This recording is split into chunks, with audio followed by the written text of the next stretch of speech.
Good afternoon, ladies and gentlemen. Welcome to another Propagandacast Addendum with me, your host, Imperial Dane, Master Propaganda. Today's topic, I want to talk about something else I'd really like to expand upon in the future. Companies 3, again, I'm saying this because apparently I'm still getting people just being surprised. Companies 3, yes, I made literally a lot of videos about it. Again, they're talking about it. They're making surveys for it. Companies 3 is, in most situations, likely to happen. That's why I'm making this video. Get with the program, people. Anyways, another topic I'd like to talk within that realm is besides officers like the last video. I'd rather like to talk about squad leaders and sergeants, NCOs, the chaps usually keeping the infantry squads together, and which, sort of had a small role in companies, rather, I think, heavily neglected in companies too. And I rather think, like, just like, officers tend to get overlooked, in particular a lot of, war games and such, squad leaders, like sergeants and corporals, all that, tend also very much in these cases get heavily overlooked, if anything.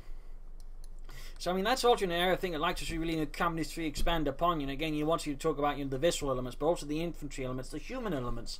In that regard, and the whole company here's thing is usually you tend to be in all of these infantry. It's the squad leaders that keep the entire thing going, keep it together.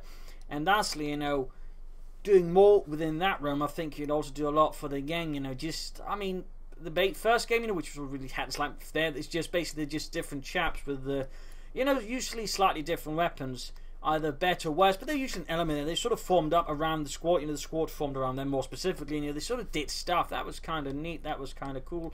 And with the Fulskins, for example, this was the unit or the chap within the squad that performed the best. And usually then had several Fulskins working together. You could actually gain a slight edge because the squad leader weapons could just have that more of an impact against the enemy. But that was about it.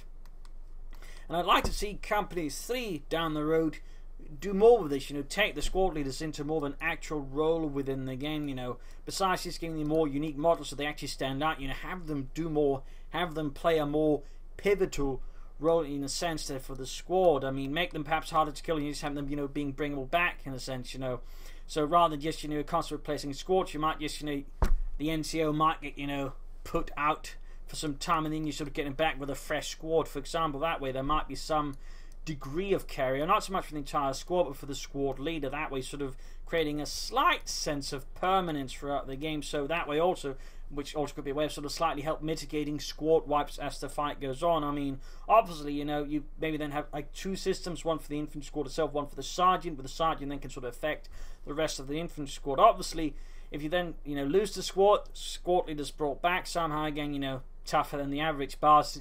Let's just assume that he's not going to, for example, bring back a veterancy 3 squad. It'd be a veterancy 0 squad with a veterancy whatever sergeant. Like the sergeant is veterancy 3, of course, he's going to then be veterancy 3. In that regard, he can then sort of help the squad get better. And that was also a common system within armies, particularly the German army relied a lot, for example, on veteran NCOs to carry along less experienced unit. In particular, that was a large part of the Fulskins divisions that actually did well. That was because they had a larger percentage of veterans to actually, spread out the wisdom to the newer troops. So, in that regard, that could actually be used to reflect that part of the game and part of the war, actually.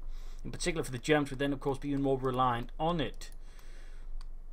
So that could be one way of it. Then, of course, squad leaders could have their own sort of small ability. They could also, maybe get sort of unique weapon upgrades that way, so you can sort of veterancy up the squad. That might be sort of follow a normal path in the squad. He might have a small tree for himself, He might be just one for buffing up the squad leader. It might be making the rest of the squad better. Maybe then in veterancy 3 it might be something more unique, like if you sort of follow the not just me path, 1-4 we can call it. He might just have one that can sort of affect even more stuff. Maybe call it the Master Sergeant. We can actually begin, ordering around other squads because he's of that seniority. And then, all for one, the opposite, the guy who's just self-centered about to keeping himself alive might get access to some kind of, weapon upgrade or something else, just, really big grenades. So that way you could sort of create a system within the system, but I don't think anything too complex, but just something that should create more of a human element. Again, the squad leaders will sort of be the more, shall we say, unifying elements, and it's also something that could be used more in a campaign, where then sort of manage your sergeants throughout the campaign. Maybe have the chance of actually losing the sergeants there, as an example. So that could be one way of, well, really doing it. Just doing more with squad leaders, doing more with infantry, doing more with the game. And I think in a matter that's going to be a bit more interesting, just going, well, we got cold, we got rain, we got mud. Well, how about bringing more of the infantry element forward, more of the human element, by again emphasizing squad leaders and what they did. So I mean, that way, you know, we can then sort of imagine your average regular grenadier squad, the squad leader, and then be a chap already equipped maybe with a G43 once the squad arrives. You know, he lives, survives, fights. He probably gains slow experience at the rate of the rest of the squad, just sort of help balance things up. You know, so your veterans up, he might be able to get boosts for the squad, maybe in like a hit the dirt ability, you know, target those bastards ability, stuff like that. You follow one path, and the other path would see him maybe at some point get an assault rifle, or even an infrared assault rifle, and access to, you know, grenades and whatnot, just, you know, himself slugging out like a warrior, whereas the other one is sort of just more the tactical, you know, you do this, you do that, sort of chat, maybe sort of the mentor, if you will. And that could sort of be it. And then, you know, depending on the squad, there could be different types of squad leaders. Again, Panzer Grenadiers might see, you know, different paths as well. Pioneers could have their own. Support weapons obviously wouldn't quite have the same thing. They, in theory, well, technically they even had squad leaders or unit leaders, so there could also something happen there, like, you know, for the packs and machine guns, mortars maybe. Even, well, maybe not the mortars. And in theory, you could even do something to a lesser degree with the tanks, but then again, that'd be more like you're doing more with the tank crews themselves. You know, expanding upon them. And I already made a video about that some time ago, though I suppose I could reiterate it, maybe sort of nail it down a bit further, sort of polish it out a bit. But, you know, those could be things. And similarly, again, you know, Russian squad leaders would be, you know, different from the German squad leaders, with their own emphasis, their own focuses, their own, you know, abilities and tactics and weapon upgrades they could get.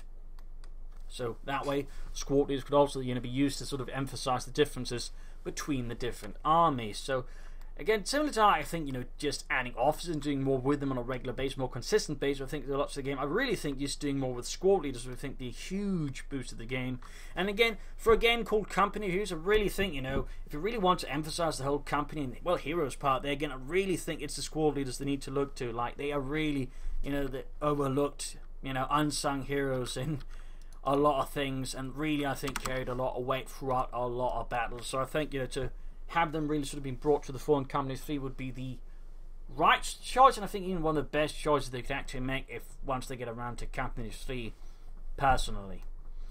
So there you go, my thoughts here on squad leaders, how to do more with the game within that, you know, role, and hopefully again, you know, you agree, you like it. If you do, subscribe, like, share, comment on. If there's only something you'd like to see, really do, maybe share the video button to them, tell them about this. I mean, you know, the more you know, sees people, squad leaders, people seem to like this, doing more with them. Maybe we should try looking into this at the very least. You know, there's a high chance then of you actually getting to see it in Company 3.